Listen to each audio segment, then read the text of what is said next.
안녕하세요. 반값보험료 만들기입니다. 오늘은 구독자님 댓글 답변 드리는 Q&A 71편 영상입니다. 한 가지 내용만 준비를 했는데요. 아이 보험료를 좀 줄이고 대안으로 저축할 만한 좋은 게 있을까요? 라고 해서 제 의견 한번 드려보도록 하겠습니다. 약간의 투자 내용이 들어갈 수 있어서 이거는 사실은 전문가랑 상의하시고 스스로의 판단과 책임으로 결정하시는 게 맞아요. 하지만 제가 생각했을 때 상당히 괜찮아 보인다 라고 생각되는 거 한번 말씀드려 보도록 하겠습니다. 한번 참고 한번 해보시고 다른 거 공부 많이 해보신 다음에 신중해 보시면 좋을 것 같습니다. 시작해 보도록 할게요.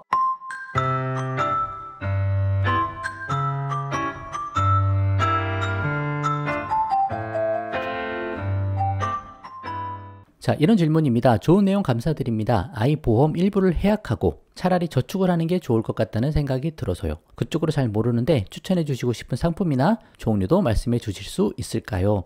특정 상품이나 종류를 말씀드리는 게 아니고 국가에서 만들어 놓은 좋은 제도가 있으니까 이거 한번 활용해 보면 어떨까? 그런 말씀 드려보는 거죠. 뭐냐면 아시겠지만 자녀 이름으로 가입하는, 자녀가 그래서 가입하는 연금저축 펀드 상품 어떤가? 그 말씀 드려보는 거예요. 이게 나이 제한이 없습니다. 소득이 있는 직장인, 사업가들만 가입하는 게 아니고 우리 자녀 이름으로 이거 가입할 수 있으세요. 그럼 어떤 혜택이 있느냐? 간단히 설명드려보면, 자, 자녀가 가입 가능하고 5년 이상 납입을 하고 55세 이후에 연금 수령하시면 16.5% 기타 소득세 낼 걱정은 안 하셔도 됩니다. 활용 방법이 많죠? 자, 과세 이연이 되는 효과가 있어요. 뭐냐면 연금저축 펀드 안에 우리가 매달 일정 자금을 넣는 거죠. 일단 자녀 거니까 부모가 일정 자금을 넣어 주셔야 되겠죠. 나중에 증여세 신고도 해야 되고, 그 뒤에 좀 얘기할게요. 그래서 일정 자금을 계속 넣고 그 안에서 펀드를 사든지 ETF를 사든지 하는 일들을 하십니다. 꾸준히 하는 거예요. 그냥 매달 정해놓고 일정 자금을 그냥 자동이체 걸어놓든지 하시면 되는 거예요. 그럼 거기서 설령 펀드나 ETF를 사고 팔더라도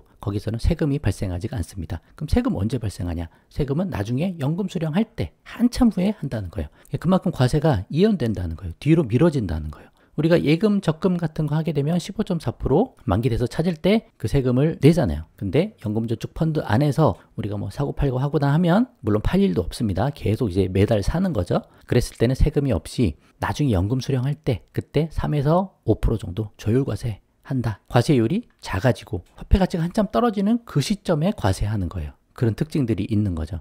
그래서 이게 상당히 괜찮은 효과를 발휘할 수 있습니다. 세금 안 내고 그 돈이 차곡차곡 쌓여서 복리로 계속 불어가는 거예요. 그래서 기간이 길어지면 길어질수록 그 효과를 극대화해 볼 수 있는 그런 상품이다. 그렇게 말씀드려 볼 수 있을 것 같아요.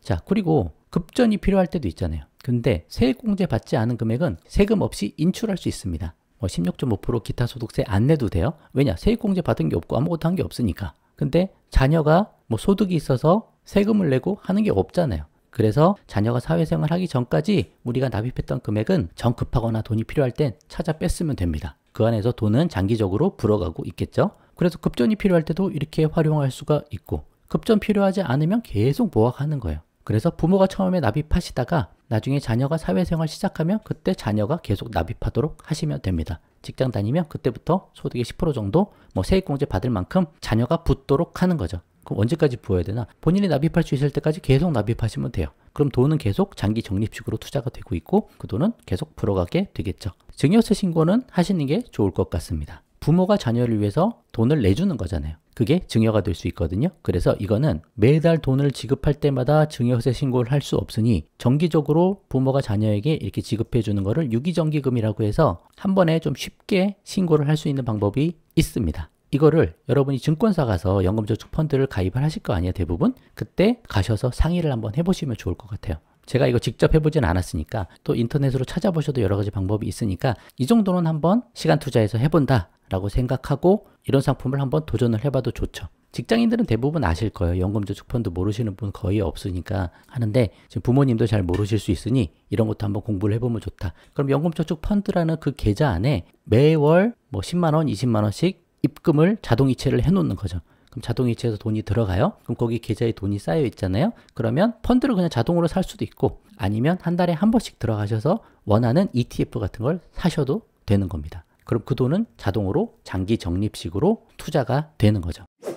자, 그럼 한번 볼게요. 5세부터 한번 시작한다. 태어나서 바로 하시면 되는데 5세부터 시작해봤다. 그러면 5세부터 35세까지 30년간 투자를 하는 거죠. 그때 매년 7% 정도 수익률이 난다. 연 7% 정도 이야기하는 거예요. 우리가 S&P 투자하면 연 10% 나오고 나스닥 투자하면 13% 나오고 그러잖아요.